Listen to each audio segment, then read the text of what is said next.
वही चीज बनाते हैं जो समाज में होता। तो लेकिन उधर से तो आदमी ये बोल रहा है कि आप जो चीज बनाते हैं वही चीज समाज में देख देख के लोग करता है। आप बताइए कि दोनों तरफ से कौन सही है। ये बोलता है तुम्हारे कारण से हम बनाते हैं जो समाज में हम देखते हैं, ठीक है, लेकिन करते हैं वही चीज हम देख के करते हैं। ये नहीं कि एक दूसरे को दोनों थोप रहा है। तो आप बताइए इसमें आप सबको ही दिमाग लगाइए कौन सही है। समाज में जो देखता है वही सीरियल वाला देता है या सीरियल देख के हम लोग करते हैं, ये बताइए इसमें अंतर क्या है। आप अपना इंटेलिजेंस लगाइए, इसको सही कर सकते हैं। जो समाज को देख के सीरियल जो बना रहा है, तो इसका मतलब है कि जो समाज में वो देखता है और वही चीज वो बनाता है। इसका मतलब कि टीवी में जो हम देखते हैं कि उसका मेरा पता है कि नहीं होता है, देख रहे हैं उसका मतलब नेगेटिव पॉइंट भी आ रहा है क्या नहीं। मतलब हम बताते हैं दोनों दिखाता है, डिफॉल्ट दोनों होता है। लेकिन अब हम सही बताते हैं कि सही इसका तर्क क्या है, बताते हैं। जब किसी ने कोई सीरियल बनाया उसमें एक डिवोर्स का रोल दिया, डिवोर्स, ठीक है, डिवोर्स का मतलब होता है जैसे कि आप मुस्लिम में बोलते हैं। तो जब कोई सीरियल वाला बनाया जिस समय, उस समय मेरे समाज में एक डिवोर्स हुआ, उसी पर उसने सीरियल बनाया, ठीक है। जब सीरियल में उसने उतारा उस चीज को, इतने अच्छे से प्रेजेंट किया, उसको देख देख कर हजार अन्य डिवोर्स। यही अंतर था कि जब वो बनाया था एक डिवोर्स था मेरे समाज में और आज उसने डिवोर्स को इसका मतलब क्या है, हम जैसा प्रेजेंट करेंगे उसको देख के मेरा जो प्रेजेंटेशन होगा उसके हिसाब से प्रभाव पड़ता है, इफेक्ट पड़ता है। इसका मतलब क्या हुआ, ये सब क्या है, एक रीजन है, तर्क देना। तो हमें ये तर्क दिए, हो सकता है कि ये 100% सही हो सकता है 50% सही, लेकिन संभावना है कि ये 90% सही है ना। तो ये क्या है, एक इंटेलिजेंस है। इसी तरह जैसे जैसे आपके साथ प्रॉब्लम आती है उसके अनुसार से आप एडजस्ट करते हैं या अपना इंटेलिजेंस लगाते हैं, जिसके अकॉर्डिंग जो लगा रहे हैं। तुक्का भी लगाते हैं हम अपने इंटेलिजेंस के हिसाब से कि जो पहले मेरे माइंड में आया वो लगा लेंगे। कोई कोई आता है कि जो पहले आया वही लगा लेंगे। मतलब अपना इंटेलिजेंस बहुत जगह उपयोग करते हैं। हम यही पढ़ेंगे, ठीक है। देखिए उसको अभी अलग से आपको समझाएंगे हम, ठीक है। आप इसको समझने का कोशिश कीजिए। ये जो इंटेलिजेंस है, इस पर काम सबसे पहले किसने किया है, गाल्टन मोरे ने, जो एक वैज्ञानिक है, ठीक है। उसको हम फादर ऑफ यूजेनिक्स भी कहते हैं। क्या कहते हैं, father of Eugenix. Father of Eugenix का मतलब ये होता है डिजायरेबल ट्रेट, यानी कि कोई भी आपके इच्छा के अनुसार जो आप में गुण है, ट्रेट है, उसके अनुसार काम करेंगे तो हम उसको फादर ऑफ यूजेनिक्स कहेंगे। इसी के हिसाब से उसने काम किया है, किसी के इच्छा पर काम किया है, इसीलिए फादर ऑफ यूजेनिक्स उसको कहते हैं, ठीक है। इतना आप लोगों को समझ में आया कि फादर ऑफ यूजेनिक्स किसको कहते हैं, आप लोग बताइए। गाल्टन मोदर, फ्रांसिस गाल्टन, ठीक है। और फ्रांसिस गाल्टन जो थे उसने एक बुक भी लिखी थी जिसका नाम था हेरिडिटी जीनियस, ठीक है। अब इसके बाद हम लोग आएंगे कि बुद्धि किसको कितना है, ये भी तो हम लोग जानेंगे ना कि बुद्धि कितनी है किसी को, है ना। तो ये जानने के लिए हमें कुछ माप की तो ज़रूरत होगी, माप की ज़रूरत होगी ना। माप का कहने का मतलब इसके लिए जैसे कि हमको टेम्परेचर कितना है, इसके लिए थर्मामीटर का जरूरी होता है। इसीलिए इसी के तरह हम जब बुद्धि का किसी को मापेंगे इसके लिए भी कोई यंत्र का, कोई फार्मूला का हमें ज़रूरत है। तो हम इसे इसके हिसाब से जानेंगे कि IQ इसका कितना है, उसी तरह से हम जानेंगे क्या इसको कितना जानना चाहिए, ये कितना इंटेलिजेंस है, कोई क्रिएटिव है, कोई जीनियस है, कोई मोरॉन है, एम्बेसाइल है या इडियट है, मोरॉन है, कितने तरह की बुद्धि होते हैं। IQ उसके हिसाब से हम जानेंगे किसको कितना बुद्धि है, ठीक है। इंटेलिजेंस का मतलब समझिए, प्रॉब्लम सॉल्विंग, इसको कितना जल्दी सीख सकते हैं, ability to adjustment, ability to environment में ट्रैवल कैसे कर सकते हैं आप, कितने जल्दी किसी तरह से आप एडजस्ट कैसे कर सकते हैं, ये क्या है इंटेलिजेंस, ठीक है। आप थोड़ा सा इसको बैक में लिख सकते हैं कि इंटेलिजेंस है क्या है, इस तरीके से, ठीक है। आपको पता चल गया कि इसने फ्रांसिस गाल्टन ने किया, ये पता चल गया कि इसने ये हेरिडिटी जीनियस उसका किया। अब इसको क्या कहते हैं, इधर भी जानिए, फादर ऑफ यूजेनिक्स।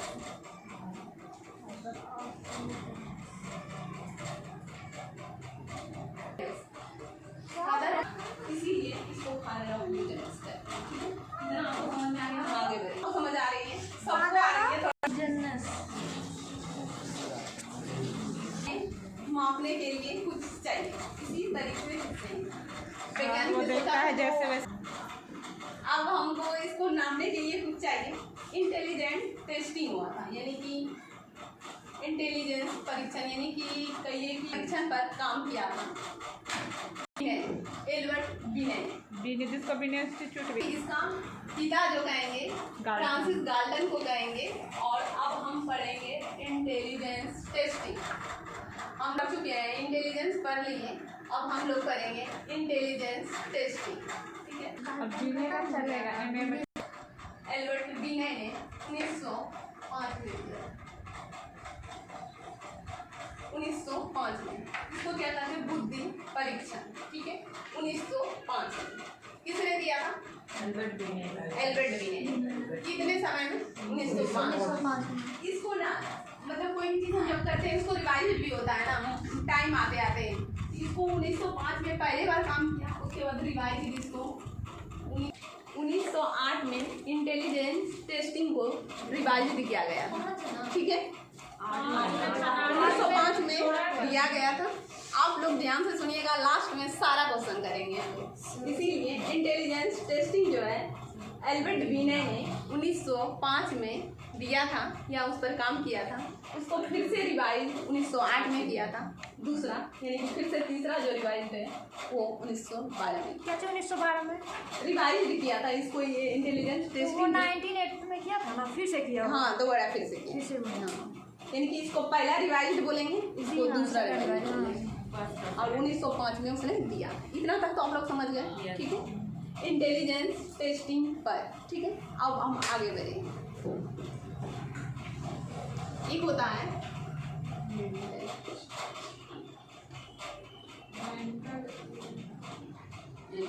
ठीक है, ये मेंटल एज। एक होता है, कॉन्सेप्ट है, आपको सिखा रहे हैं, आगे आपको काम आएंगे। मेंटल एज,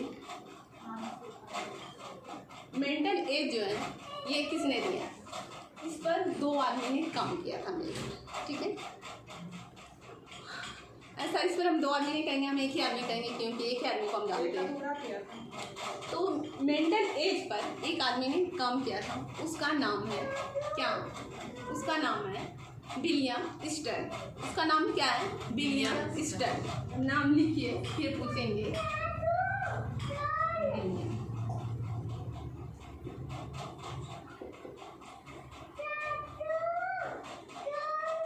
विलियम स्टर्न, ठीक है। आपको पूछा जाएगा कि इंटेलिजेंस कॉन्सेप्ट किसने दिया? इंटेलिजेंस का जो इंटेलिजेंस टेस्टिंग का कॉन्सेप्ट जब आपको पूछा जाएगा तो आप उसमें भी बोलिएगा विलियम स्टर्न। जब कॉन्सेप्ट की बात करेंगे, मेंटल एज भी और इंटेलिजेंट टेस्टिंग का कॉन्सेप्ट है, वो टी लिखा हुआ है, आप लोग ध्यान से देखिएगा।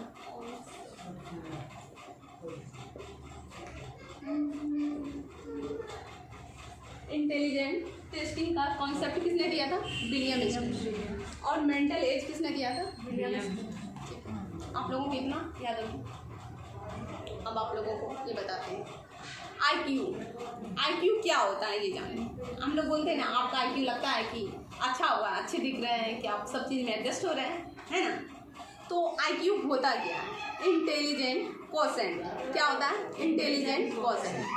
IQ का फुल फॉर्म हुआ इंटेलिजेंस क्वोशेंट। आप लोग एक बार बोलिए ताकि आपको याद रहे। Intelligence quotient. आप उसका स्पेलिंग भी लिख लीजिए, इसलिए कि आपको उसका याद नहीं रहेगा। IQ, ठीक है।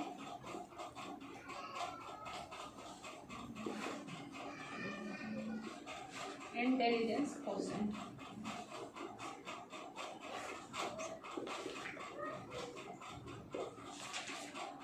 देखिए यहाँ IQ का फुल फॉर्म इंटेलिजेंस क्वोशेंट, ठीक है। आप लोगों को याद रहा?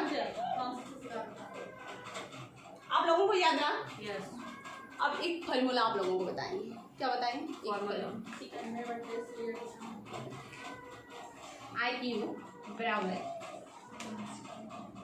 MA बटे N, ठीक है। जब विलियम स्टर्न ने इस पर काम किया था, इंटेलिजेंस क्वोशेंट पर, आईक्यू पर जब इसने काम किया था विलियम स्टर्न ने, तो वो इतना ही बोला था।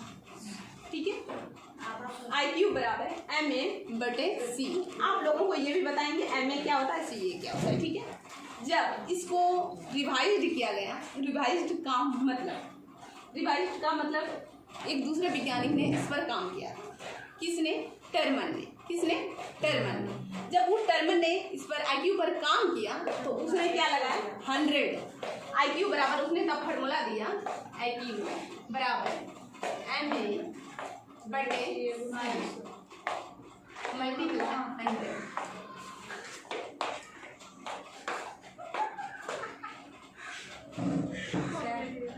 देखिए, जब विलियम स्टर्न ने आईक्यू पर काम किया, उसने दिया मेंटल एज बटे क्रॉनिकल एज। ठीक है, जब टर्मन ने इसको रिवाइज्ड किया तो उसने क्या दिया, MA/CA मल्टीप्लाई 100। ठीक है, आप लोग ध्यान प्लीज यहाँ दे, वीडियो पे नहीं। जब टर्मन ने इसको रिवाइज्ड किया, क्या दिया ना, उसने क्या मल्टीप्लाई किया, 100। क्या किया, मल्टीप्लाई 100। जब इसको बोलेगा आपको, ये टर्मन टर्मन ने इसको पूरा हाँ पूरा किया, यस। इसलिए सूत्र अच्छा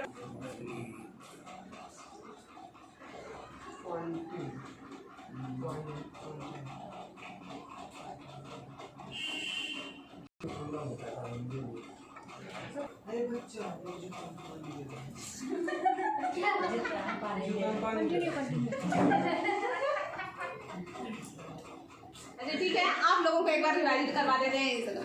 आप लोग कंसंट्रेट यहाँ प्लीज इधर। जब इंटेलिजेंस क्वोशेंट पर, आईक्यू पर काम पहले स्टर्न ने किया था, जिसने कि आधा फार्मूला दे पाया, आईक्यू बराबर MA/CA। जब इसके टर्मन ने दिया, इसको पूरा किया, MA/ इसमें मल्टीप्लाई 100 कर दिया। इतना आप लोगों को समझ आ गया होगा। ठीक है, अब आप लोगों को हम बताएंगे MA क्या होता है और CA क्या होता है। ठीक है, आगे बढ़ते हैं।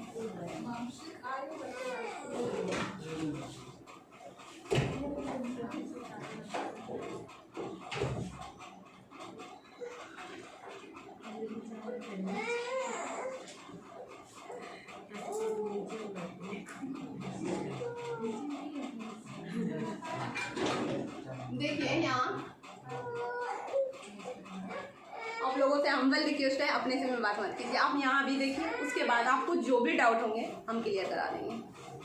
आईक्यू बराबर MA/CA मल्टीप्लाई 100। ठीक है, तो आपको इसमें जानना है IQ क्या होता है, MA क्या होता है, CA क्या होता है। आपको इसका फुल फॉर्म हम पहले बता चुके थे, इंटेलिजेंस क्वोशेंट। आप लोग एक बार बोलिए, प्लीज बोलिए, इंटेलिजेंस क्वोशेंट। ठीक है, और इसका जो MA का मतलब होता है मेंटल एज। क्या होता है, मेंटल एज। और इसका क्रोनिकल एज का मतलब होता है रियल एज, एक्चुअल एज।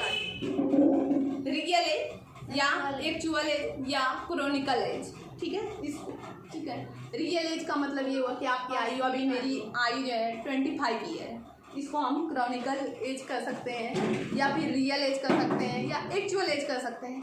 और मेंटल आयु हो सकता है कि मेरा 25 ईयर है, तो हम अपना मतलब कि अजम्पशन लगा सकते हैं कि मेरा मेंटल एज 20 ईयर और आगे है, यानी कि मतलब 25 ईयर है और 2 ईयर उसमें प्लस कर देते हैं, 27 ईयर हम अपना मेंटल आयु लेकर चलते हैं।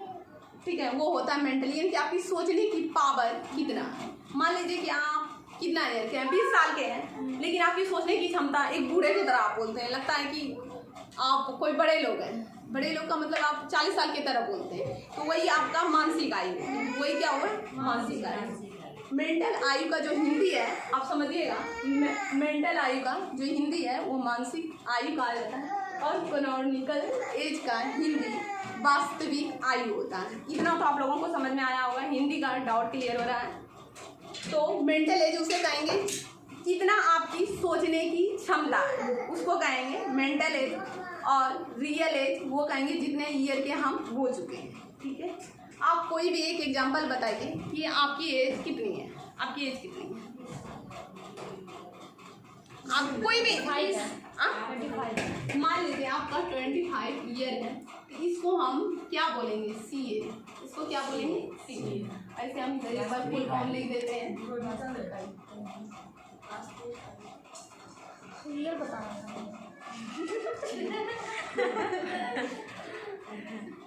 देखिए ये मेंटल एज हो गया और सी ए।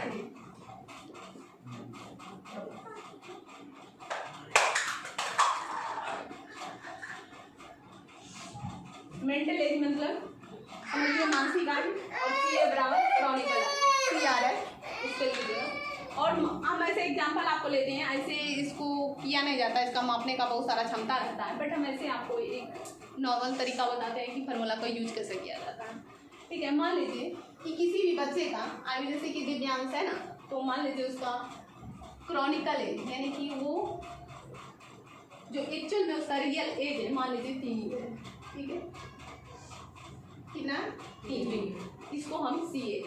मानसिक आयु, अब मानसिक आयु मतलब क्या होता है, मानसिक आयु वो बच्चा जो है, पहले के बच्चा को आप देखेंगे 3 साल का बच्चा कुछ नहीं बोलता है, लेकिन अभी का बच्चा आपको देखने से ही पता चलता है वो कितना चीज़ बोल लेता है और कितना चीज़ समझ भी लेता है। कि मम्मी जब थोड़ा सा भी इधर उधर जाती है तो वो समझ लेती है कि मम्मी मेरे से रूठ गई है, या पापा कहाँ जा रहे हैं तैयार हुए हैं, तो इतना चीज़ समझने का उसको पावर हो जाता है। तो उसका मतलब कहीं ना कहीं मेंटल आयु जो है हर 10 ईयर पे बढ़ता है सबका, और जब जनरेशन चेंज होता है तो बढ़ता ही है। यानी कि पहले जनरेशन जो मेरा पीछे का पीरियड्स होगा, यानी कि हम लोग फर्स्ट लर्नर नहीं हैं मेरे घर में, या आपके घर में आप फर्स्ट लर्नर नहीं होंगे, हमको उम्मीद है ऐसा कि फर्स्ट लर्नर हमारे दादा के दादा ही होंगे, क्योंकि मेरे दादा भी पढ़े हैं, मेरे पापा भी पढ़े हैं, भैया लोग पढ़े हैं और हम लोग भी पढ़े हैं। 3 जनरेशन को हम लोग देख लिए कि हम लोग पहला जनरेशन नहीं है, तो मेंटल एज धीरे धीरे क्या होती है, बढ़ते जाती है। तो मान लीजिए कि दिव्यांश का आप हम समझ लिए कि मेंटल एज उसका वो है एक्चुअल में 3 ईयर का, लेकिन उसका जो है मेंटल एज 5 ईयर के तरह काम करता है, वो काम जो करता है 5 ईयर, तो उसका IQ क्या होगा, इसी सूत्र पर हम बैठा के देख सकते हैं। तो अब देखिए हम लोग देख हैं IQ बराबर 5/3 ठीक है, आप लोग इतना जानेंगे। अब कोई इसको कट आउट डाल लीजिएगा तो काम निकल जाए। मान लीजिए आप इसको क्रॉनिकल एज को कुछ दूसरा भी मान सकते थे, जैसे कि मान लीजिए कि जल्दी से आपको कटाने के लिए बता रहे हैं ताकि आप पॉइंट भी ना समझे। मान लीजिए ये 10 था तो ये 15 था, ठीक है। अब यहाँ समझ लीजिए ये 15 था तो ये 10, ये 50 का जाएगा 150। हालांकि इतना होता नहीं है, आपको ऐसे सूत्र में हिसाब से हम बता दिए 140 प्लस हो सकता है, होने का हो सकता है। ऐसे ही इसको जो मापने का है एक पैमाना है कि मेंटल आयु कैसे मापा जाता है, एक सूत्र के हिसाब से हम आपको ये बता दिए कि सूत्र का यूज कैसे करेंगे। आप लोग इतना तक समझ लिए होंगे। अब आपको एक बार रिप्लाई करते हैं कि मेंटल एज किसने दिया, आप लोग बताइए। आपको बता दिए थे पहले, विलियम स्टर्न। आपको ये बताते हैं कि इसको जब हम छुपा लेते हैं तो इतना किसने दिया, आप ये बताते हैं कि ये पूरे किसने दिया, इतना बात आप लोगों को पता चल गया। अब मेंटल एज के हिसाब से, मेंटल एज के हिसाब से कौन बच्चा कितना तेज है और कितना कम तेज है, इसको हम जानेंगे। देखिए जब मेंटल एज बड़ा होगा, मेंटल एज बड़ा होगा क्रॉनिकल एज, तो ये जो बच्चा होगा क्या होगा, एबव एवरेज होगा। एबव एवरेज का मतलब होता है कि सब ज़्यादा लोग एवरेज में आते हैं, यानी कि 67% एवरेज रहते हैं इंटेलिजेंस में। जैसे कि एक इंटेलिजेंस का मैप बनाते हैं हम ऐसे, ठीक है। इधर जो है इनसाइड, मतलब जो कुछ बच्चा को आप देखते होंगे 1-2 बार बताइएगा समझ भी नहीं करेगा, तो एकदम नीचे लेवल आता है, ठीक है। कुछ बच्चे को तो आप पढ़ा ही नहीं पाइएगा, यानी कि पढ़ने के लायक ही नहीं रहता है, तो वो सबसे नीचे लेवल में रहता है, धीरे धीरे बढ़ता है। कुछ बच्चा आप पढ़ाइएगा तो वो पढ़ लेगा, कुछ बच्चा है कि आप एक वर्ड बोलिएगा दूसरे वर्ड में आप वो आगे जान लेगा, तीसरा बच्चा है कि देखते देखते समझ लेगा। आप क्या बोलना चाह रहे हैं, उसको कहते हैं क्रिएटिव जीनियस बच्चे, ठीक है, वो ऊपर लेवल में आते हैं, ठीक है। लेकिन उसके बाद इधर से टैलेंट लेते हैं, ये सबसे हाइयर जाता है, ये एवरेज जाता है, ये लो जाता है। जैसे कि हम इसको समझने के लिए मान लीजिए कि लो बच्चे यहाँ आएंगे, ठीक है, लो और यहाँ हाई, ठीक है। आपको समझाने के लिए बता रहे हैं, थोड़ा सा समझिएगा। एवरेज, ठीक है, जहाँ आपको बताया जाए कि ये जो विश्व है या इंडिया को ही देखिए, यहाँ पर जितने भी मानव हैं वो इंटेलिजेंस के हिसाब से कितने भागों में बटा हुआ। ऐसे हालांकि बहुत भागों में बटा हुआ है, क्योंकि हम मानवों की संख्या इतनी है, ठीक है। तो ऐसे हम जनरल कैटेगरी में इसको 3 भागों में बांट सकते हैं। 3 भागों में कुछ लोग लो होते हैं। लो होने का मतलब आप समझ रहे होंगे कि आपको बहुत तरीके से सिखाया जा रहा है, फिर भी आप नहीं सीख रहे। कुछ बच्चे को फिजिकल ट्रेंड दे जाता है तो वो अपने हिसाब से खा पी लेता है, बस इतना ही कर पाता है, इससे आगे नहीं कर पाता। लेकिन जैसे कि हम लोग क्या हुआ है एवरेज बच्चा में कि हम लोगों को सिखाया जाएगा तो हम लोग सीख लेंगे सारे कुछ, जहाँ तक कि बंदूक चलाना भी सिखाएगा तो भी सीख लेंगे। यानी कि हम लोगों को किसी भी चीज़ का ट्रेनिंग जहाँ मिल जाए तो हम लोग सीख लेंगे। कहने का मतलब क्या है, हम लोग एवरेज हैं। और कुछ लोग होते हैं हाई। हाई हाई का मतलब होता है क्रिएटिव। जो बच्चा आप देखते हैं कि सोच नहीं पाइएगा वो बच्चा वो कर देगा, यानी कि वो छोटा उम्र में है आपसे, लेकिन आपके 10th का सॉल्व कर देगा कुछ कुछ चीज़, और कोई चीज़ ऐसा क्रिएटिव कर देगा सोच नहीं पाइएगा। जैसे कि आपने कभी नहीं सोचा होगा कि ये मोबाइल भी बनेगा, आपने तो नहीं सोचा होगा, जनरल बच्चों ने ये नहीं सोचा, लेकिन किसी ने सोचा होगा कि आखिर हम लोग चिट्ठी से कितना देर तक बात करेंगे, अब फोन आना चाहिए, तो फोन उनका किसी ने आविष्कार किया। ये सब जो है हाईएस्ट में जाता है, ये सब किस में जाता है, हाईएस्ट में। और ये हम जानेंगे ज़्यादा लोग जो होते हैं क्या होते हैं, एवरेज, यानी कि 67% एवरेज है। कुछ ही लोग लो होते हैं, कुछ ही लोग हाई होते हैं, ज़्यादा लोग क्या होते हैं, एवरेज। इतना आप लोगों को समझ में आया। इसका मतलब क्या होता है, जिसका मेंटल एज ज़्यादा वो अबव एवरेज, जिसका अबव एवरेज, इस तरह से समझ लीजिएगा। अबव एवरेज का मतलब क्या हुआ, ठीक है। अबव एवरेज का मतलब हुआ कि एवरेज से थोड़ा ज़्यादा, यानी कि एवरेज हम इस जगह माने तो इस जगह आ जाएगा अबव एवरेज, ठीक है। और अब हम मानेंगे मेंटल एज बड़ा क्रॉनिकल एज, जिसका मेंटल एज भी वही है और क्रॉनिकल एज भी यही है, यानी कि मेरा 25 साल है और 25 साल के बराबर ही सोच पाती हूँ, तो हम किस में आएंगे, एवरेज।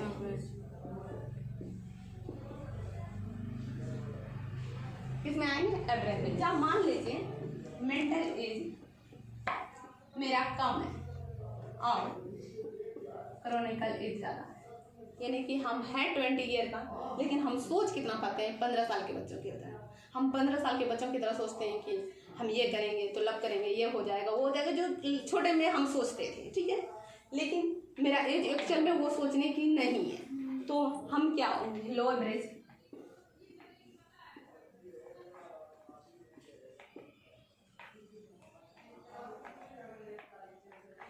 आप ये 3 चीज़ को समझ पा रहे हैं कि मेंटल एज से फर्क पड़ता है कि हम कैसे हैं।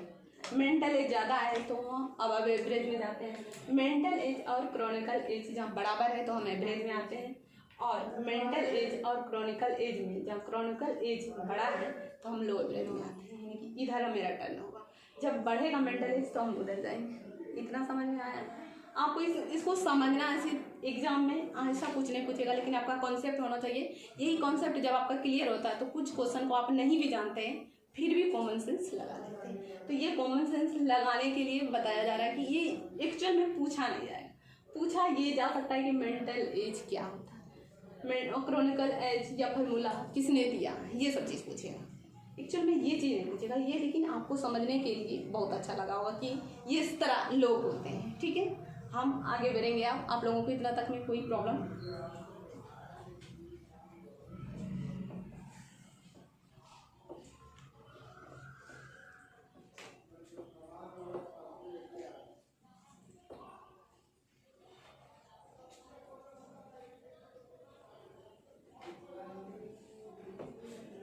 हम आप लोगों को ये बताना चाहते हैं कि क्रिएटिव बच्चा कैसा होता है, उसमें क्या क्या गुण होते हैं, ठीक है।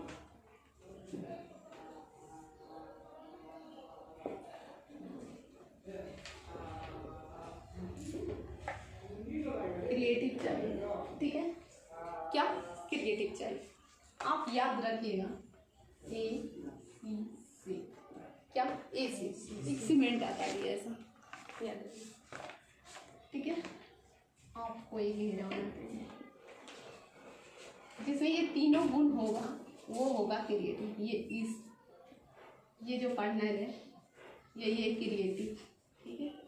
हम आपको समझाने के लिए बता रहे हैं, सिर्फ समझिएगा। यानी कि कोई भी चीज़ करने का उसमें एबिलिटी हो, ठीक है, और अपने आप से क्या करें, कॉम्पिटेंस यानी कि कमिटमेंट आपसे कर पाए कि हम ये कर लेंगे, ठीक है। हाईएस्ट एबिलिटी, कोई भी चीज़ को करने की योग्यता, हाईएस्ट कॉम्पिटेंस, ठीक है। हाईएस्ट कॉम्पिटेंस, क्रिएटिव, और देखिए एक में आता है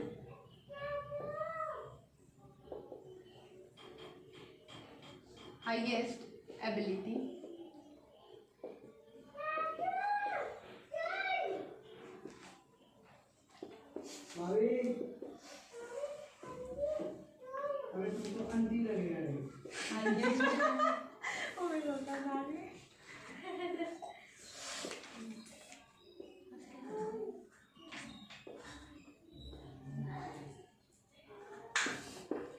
देखिए कि जो भी बच्चे में हाईएस्ट एबिलिटी होता है, कोई भी चीज़ करने की योग्यता रहती है, हाईएस्ट कमिटमेंट, अपने आप से कमिटमेंट कर पाता है। बस एक चीज़ भूल पा रहे हैं,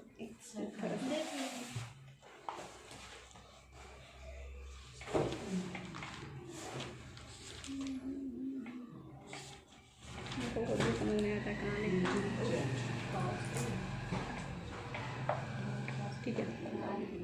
समझ नहीं पा रहे थे, बट हमको लग नहीं रहा था कि वो होगा, बस वही है। तो आप ये समझिएगा, कोई भी क्रिएटिव चाइल्ड किसको कहेंगे, क्या उसका हम कैसे जान पाएंगे कि ये बच्चा क्रिएटिव है, ठीक है। तो उसको जानने के लिए जानेंगे highest ability, highest commitment. Commitment आप समझ रहे हैं कि कमिटमेंट क्या होता है। हमने अपने आप से कमिटमेंट किया है कि सीटेड 1 पेपर और 2 पेपर दोनों को एक बार में क्लियर किया है, ये मेरा कमिटमेंट है, ठीक है। और अब यहाँ है हाईएस्ट क्रिएटिव,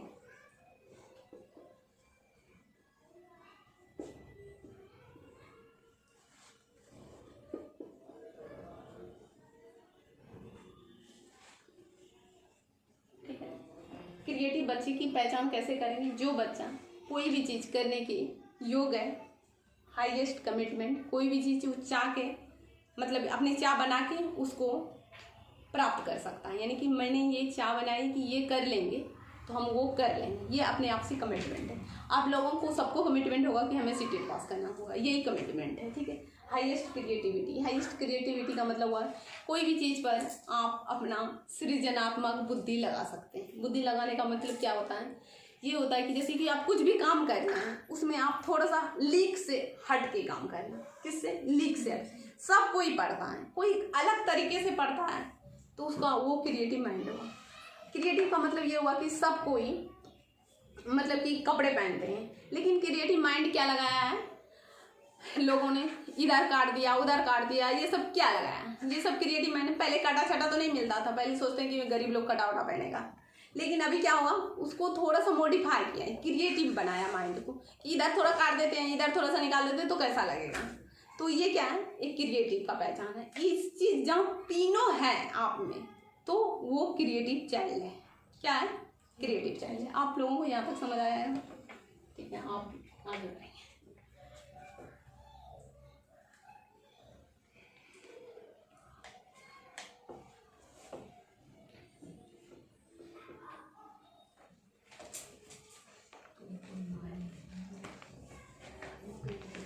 आपको हम बताएंगे कि IQ लेवल पर मतलब कि स्टैंडर्ड जो IQ टेबल है उसमें टेबल में 10 भागों में बांटा है, लेकिन आपके एग्जाम के रिक्वायर्ड जो है उसको 3 हिसाब से हम जानेंगे ना, तो हम आंसर टिक कर लेंगे। क्या कर लेंगे? आंसर टिक कर लेंगे। बाकी 10 भागों में बांटा है, 10 भागों में आपको जाने की कोई ज़रूरत है। 3 भाग आप जानिएगा तो आप क्वेश्चन जो आएगा वो छूटेगा नहीं इंटेलिजेंस से, ठीक है। आप ये समझ लीजिए, आप याद रखिएगा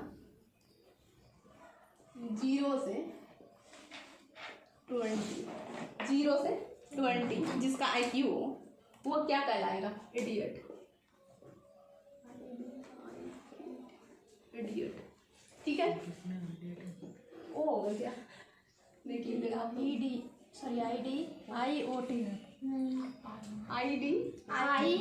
IOT ठीक है। हाँ, जो जिसका IQ लेवल क्या होगा? 0 से 20 के बीच जा रहेगा वो इडियट होगा, यानी कि वो मूर्ख होगा। उसको कुछ चीज़ आप सिखा नहीं पाइएगा, समझ लीजिए, ठीक है। आप 3 कैटेगरी बताएंगे, ऐसे 10 कैटेगरी होता है। आपके एग्जाम का जो रिक्वायर है वो 3 कैटेगरी से आप मार्क कर लीजिएगा आंसर को। तो दूसरा देख लीजिए आप 70 से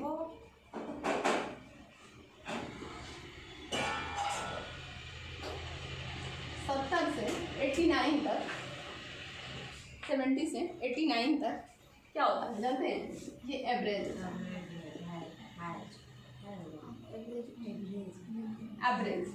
जब ना आप इतना होगा तो आप स्टैंडर्ड IQ हम बता रहे हैं। ऐसे टेबल जो है ना, IQ टेबल बहुत लोगों ने दिया है। एक स्टैंडर्ड है, उसके हिसाब से सारा चीज़ हम कवर कर लेते हैं।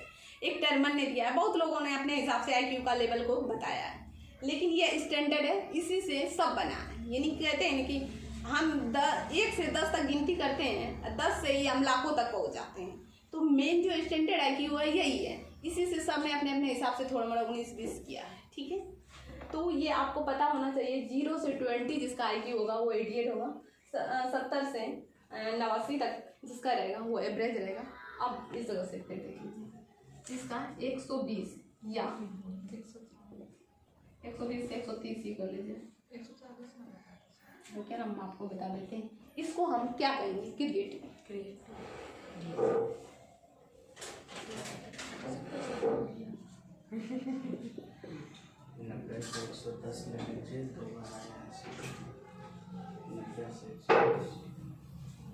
किस एवरेज में? अच्छा, एक 90 से 110, एक अबव एवरेज हुआ।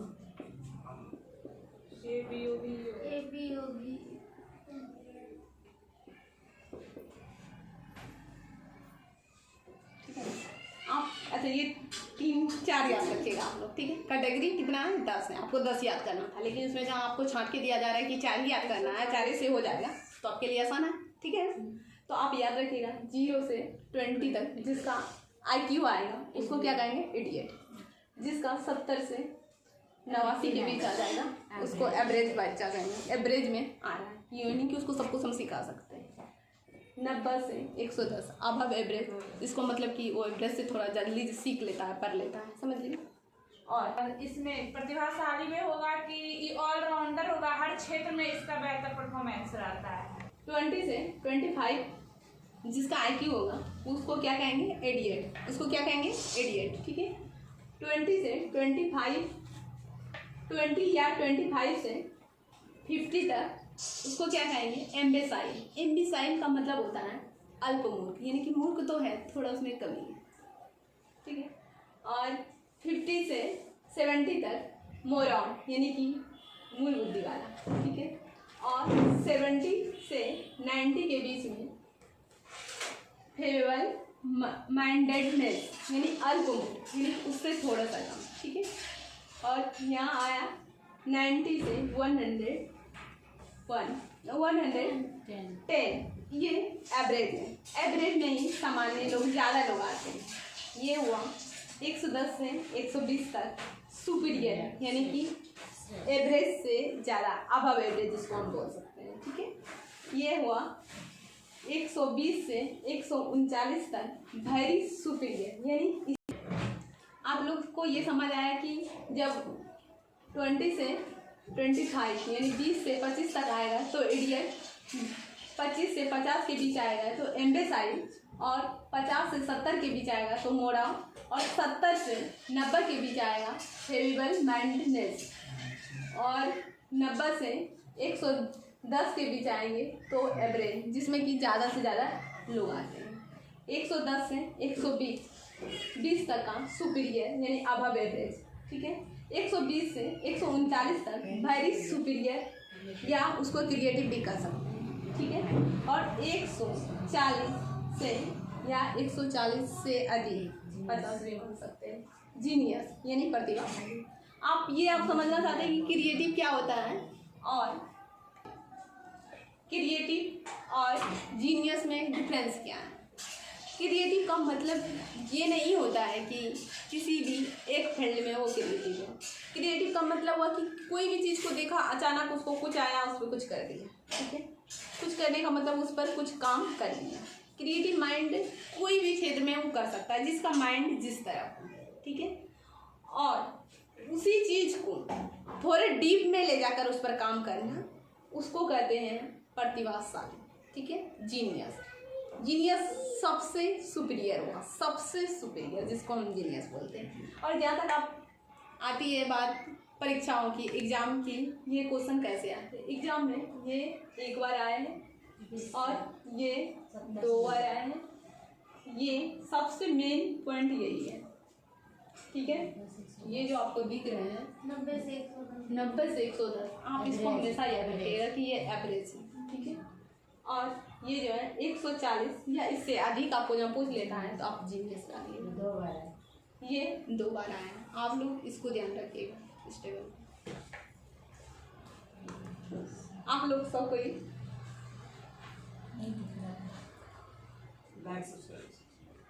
आप लोगों को ये वीडियो जहाँ अच्छी लगी हो तो आप लोग इनके बारे में आप अच्छे से जानते हैं कि क्या करना चाहिए। इसको लाइक, सब्सक्राइब और शेयर कीजिएगा। Thank you for watching.